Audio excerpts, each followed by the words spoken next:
បងប្រុសម្នាក់បាននិយាយថាស្រុកគេបាញ់គ្នាទៅតែបាន10ថ្ងៃសោះចម្ងាយរាប់ពាន់រាប់ម៉ឺនគីឡូដីឯប្រេងសាំងនៅស្រុកយើងឡើងថ្លៃ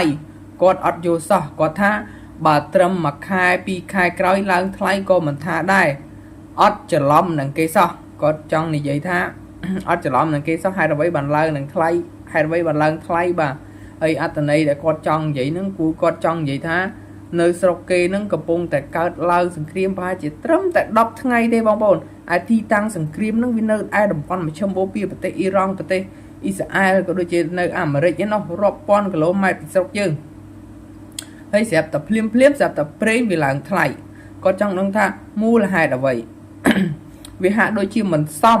ហើយគាត់គិតថាក្នុងសង្គ្រាមនេះវាមានទៅប៉ះពាល់អីដល់កម្ពុជាវាអត់មានទៅអីទៅប៉ះពាល់ទេ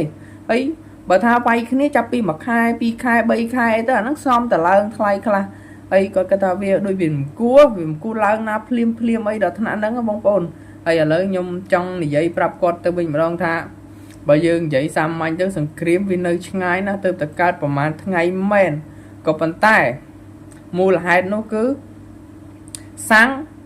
វាឡើងថ្លៃលឿនទោះបីជាសង្គ្រាមនឹងទៅតែកើតប្រហែលថ្ងៃក៏ដោយបងប្អូនជាទូទៅប្រេងគឺកំណត់ដោយទីផ្សារពិភពលោកបងប្អូនទីផ្សារប្រេងពិភពលោកប្រតិកម្មបាទវាប្រតិកម្មលះណាបងប្អូន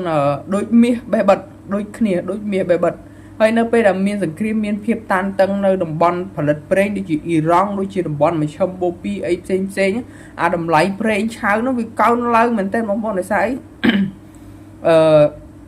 អឺទី1ដោយសារបញ្ហាដឹកជញ្ជូនអានឹងវាបញ្ហាដឹកជញ្ជូនបញ្ហាផ្គត់ផ្គង់ហើយទី2ប្រទេសយើងគឺជាអ្នកនាំចូលបងប្អូនមិនមែនប្រទេសអ្នកផលិតទេអាប្រទេសអ្នកបាញ់គ្នានោះនៅមជ្ឈមបូព៌ានៅអ៊ីរ៉ង់អីនោះអានឹងគេបាញ់គ្នាអានឹងវាប្រេងសាំងវានឹងឡើងថ្លៃហើយវាឡើងថ្លៃតែម្ដងបងប្អូនដូច្នេះបើនិយាយថាប្រេងទីផ្សារពិភពលោកឡើងថ្លៃដោយសារការនាំចូលតាមក្រុមហ៊ុនគឺវាត្រូវតែអញ្ចឹងបងប្អូនហើយបើយើងគណនាតម្លៃជាប្រចាំដូចជាតម្លៃប្រេងនៅក្នុងប្រទេសកម្ពុជាយើងគណនាតាមតម្លៃប្រេងស្តង់ដារអន្តរជាតិវាចេញមកតម្លៃថ្មីជាប្រចាំបងប្អូនដែលឃើញពេលគេជិះទៅខាងតាមក្រាស់នីមួយៗគេដូរតម្លៃប្រេងជាប្រចាំមិនបាច់ចាំដល់រាល់ខែរាល់ថ្ងៃទេតែផ្លាស់ប្ដូរតែគេត្រូវដូរគេដូរភ្លាមហើយតានេះវាថាវាហួសហេតុពេកបងប្អូនហើយប្រេងសាំងវានឹងឡើងភ្លាមនៅពេលដែលមានព្រឹត្តិការណ៍អ្វីមួយប្លែកដោយវាផ្អែកទៅលើទីផ្សារពិភពលោកវាលឿនហើយរហ័សទៀតដូចមាសបេះបិទបងប្អូនហើយអញ្ចឹងឥឡូវខ្ញុំសូមយករឿងមាសមកនិយាយមួយទៀតនិយាយទៅមាសហើយនឹងប្រេងវាដូចតែគ្នាទេបងប្អូនមាសគ្រាន់តែថាពេលវាឡើងមនុស្សសុបាយចិត្តនឹងលក់ក៏ប៉ុន្តែប្រេងនៅពេលដែលប្រេងឡើងអត់មានអីគេសុបាយចិត្តទេមនុស្សធ្លាប់តែទិញថោកអញ្ចឹងមាសហើយនឹងប្រេងវាដូចគ្នាអញ្ចឹងសម្រាប់មាសពេលឡើងអ្នកលក់អ្នកយើងសម្រាប់ខ្លួនខ្ញុំឧទាហរណ៍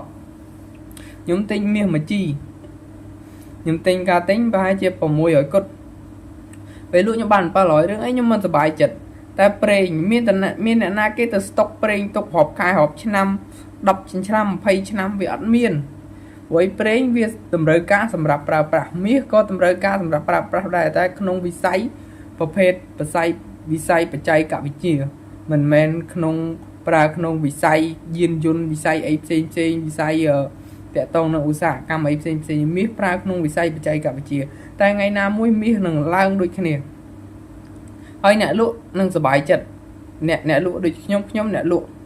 ខ្ញុំមានមាសមួយជីខ្ញុំយកទៅលក់អញ្ចឹងខ្ញុំសប្បាយចិត្តខ្លាំងនៅពេលដែលមានមាសលក់វាឡើងដល់700ហើយអញ្ចឹងអ្វីដែលសំខាន់នោះគឺគ្រាន់តែចង់និយាយថាទីផ្សារប្រេងវាជាទីផ្សារពិភពលោកបងប្អូនមិនមែនជាអ្វីដែលរដ្ឋាភិបាលអ្នកកំណត់ទេមាសហើយនឹងប្រេងគឺជាទីផ្សារពិភពលោកអត់អាចអ្នកណាមកកំណត់បានទេតែវាត្រូវឡើងហើយតែវាមានហេតុភេទអីមួយដែលត្រូវឡើងតែមានតម្រូវការអីមួយត្រូវឡើងខ្លាំងគឺឡើងតែម្ដងបងប្អូន